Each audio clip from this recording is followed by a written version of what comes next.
Title: Liberation of the Soul. Listen not to another's voice, but to your own. Emerson on True Freedom. Introduction. Modern life is abundant in messages and barren in meaning. We roam through corridors of opinion, corridors lined with mirrors that return to us every face but our own. We work, succeed, acquire, and yet as night falls, hear a small knocking at the heart's door. Who knocks? It is yourself, long delayed in the hallway. You know this presence. At a gathering bright with laughter, you have found your smile dutiful rather than true.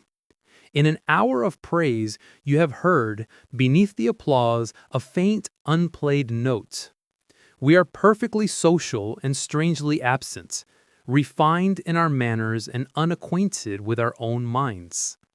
I do not scold you, I recognize you, for I recognize myself.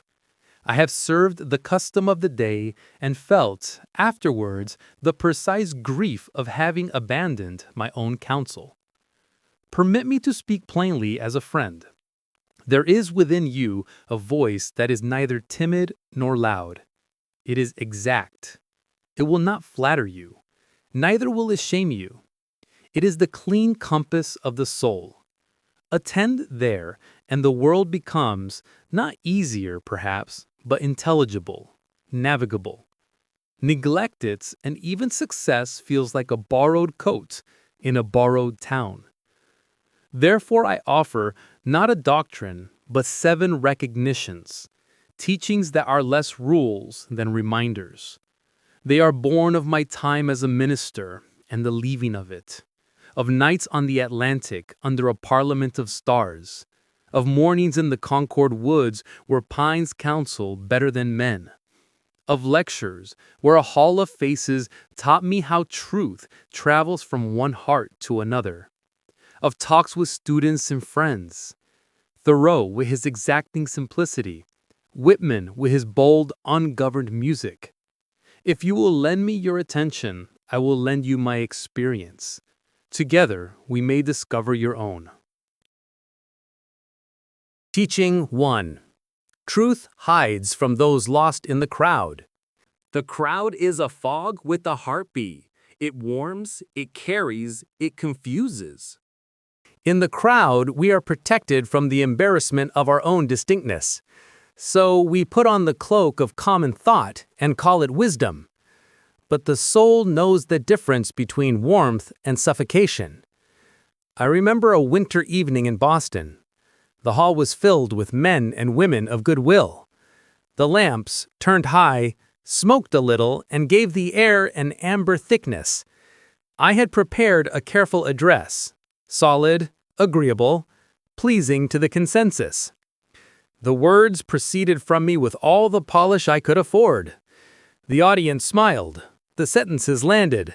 Yet I felt, in the marrow, that I had left my own mind in the vestibule. I paused. In the pause, a small terror. Would they permit me if I permitted myself?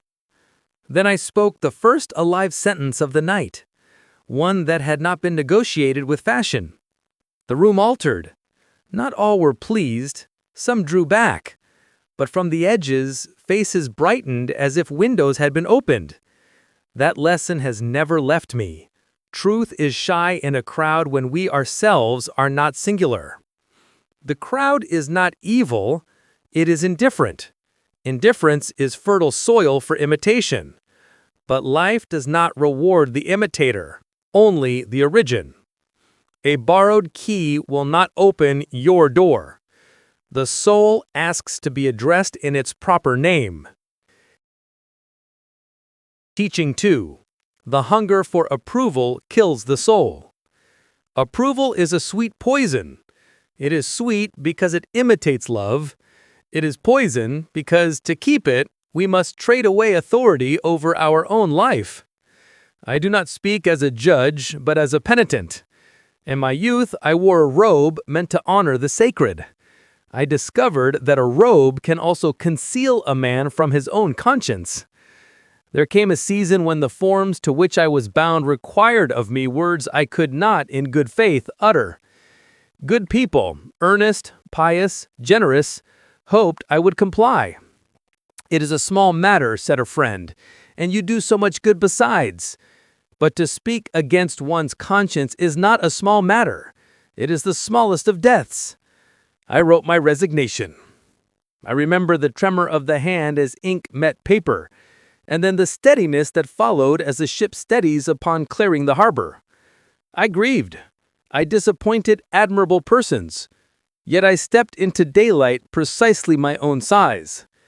An older acquaintance protested, "Ralph, is it not mere pride? Are you not enamored of your scruples?" I answered, "If it is pride to prefer the truth one sees to the comfort of one's company, then let me be proud and may God forgive me." He laughed, and we remained friends, for candor is a bridge, not a sword. Teaching 3. Nature is the highest teacher. A library lends you the wisdom of another. A hillside invites your own. Nature persuades without argument. She works upon us by fidelity to her law. The brook keeps its sentence.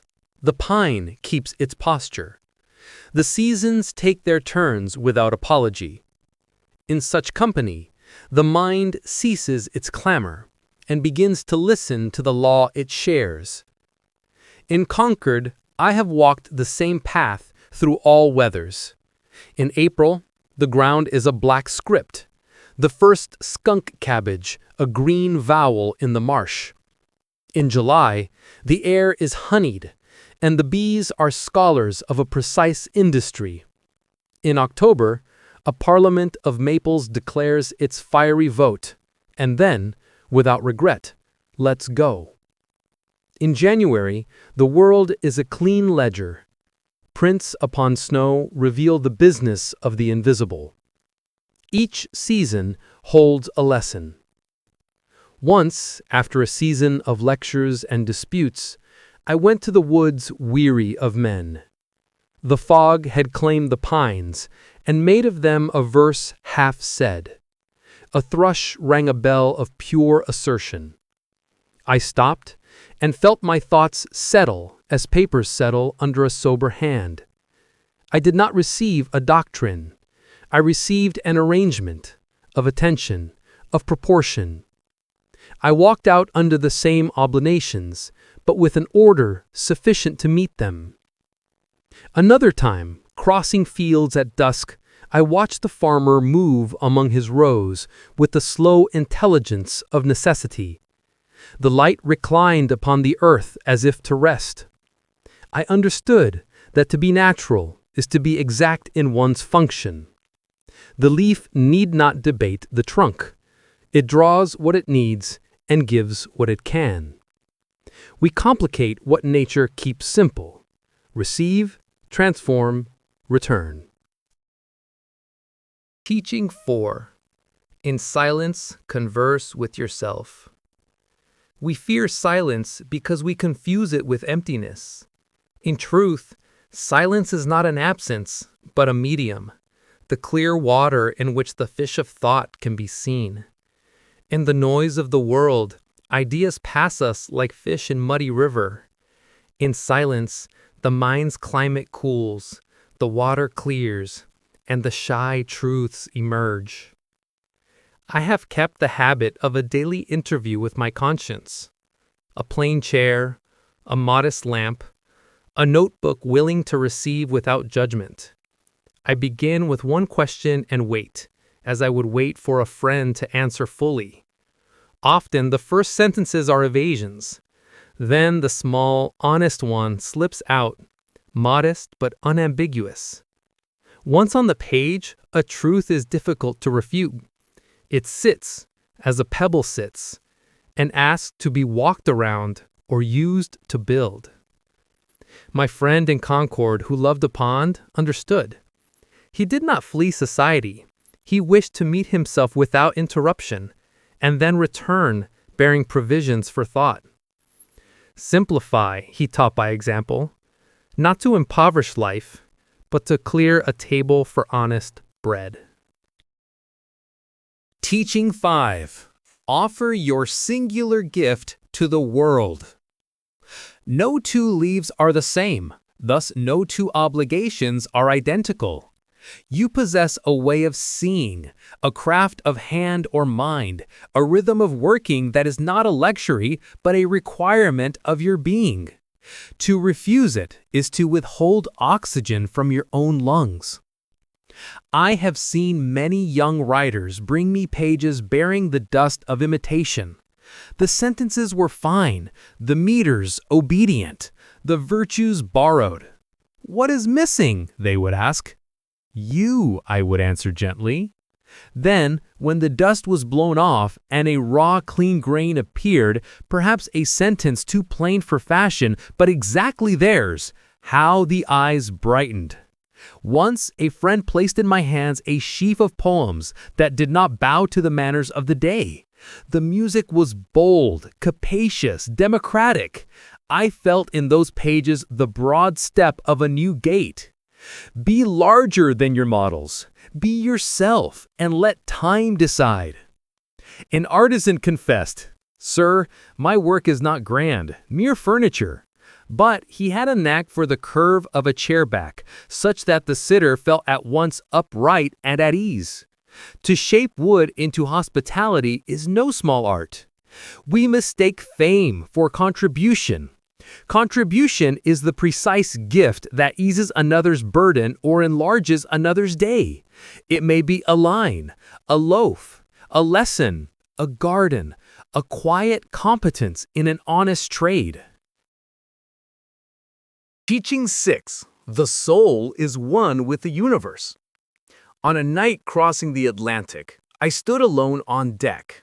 The ship, a small beetle, the sea, a leaf without edges, the stars, a congress set in their chambers, each at its post. I did not feel small, I felt included. The same mind that holds Saturn to its road held my own breath steady in the cold. That night, I learned a form of prayer that needs no words: consent. We give many names to this rightness: providence, the oversoul, the native law. Call it what you will, you have felt it.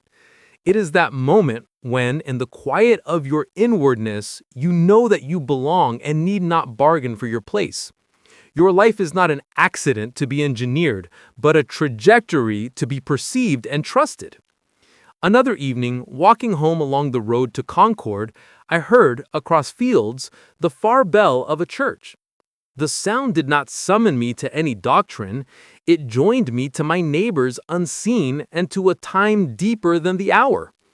In that sound, solitude and society were reconciled. The bell rang not for a sect, but for a species. Teaching 7. Those who trust themselves transform the world. Trusting yourself is not stubbornness. It is a treaty with one's best understanding. The man or woman who keeps this treaty becomes a lamp in any company. First, fidelity offends the keepers of fashion. Later, it relieves them. Nothing consoles like an example. I have seen a student decline a celebrated path to take up the honest one he could love. "I fear I will disappoint," he said. "You will disappoint the false hopes first," I replied, "and thereby awaken the true." Years later, he wrote not of fame, but of joy. "I am well used by my days." I have watched a shopkeeper refuse a profitable compromise and sleep soundly thereafter. I have seen a mother steer by her conscience when counsel was thick and contradictory.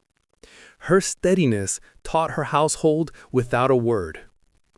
Will I not become selfish, you ask? The selfish man does not hear his soul, he hears his appetite. The soul, when trusted, obliges us to service. It will not let you keep your gift. It presses you to spend it for the commonwealth. Conclusion.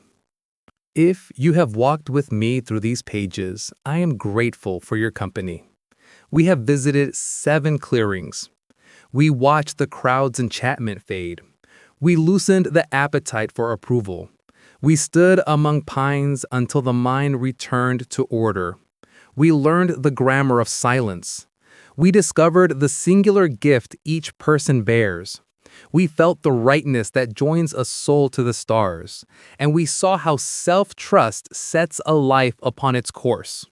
These are not new inventions, but recollections of what you already know. My aim has been to remove the husk of fashion so the kernel of your own wisdom may be tasted. Life is a sacred gift given but once, and the hour is always now. Let us then live from within, give without disguise, and step forward as if the world were waiting, because in truth, it is. If this message has stirred your heart, tell me so with a single word, soul. And if you wish to continue our companionship in wisdom, come again when we next gather. May your days be free, your work honest, and your spirit joined to what is highest and most humane. This is my conviction and my blessing for you.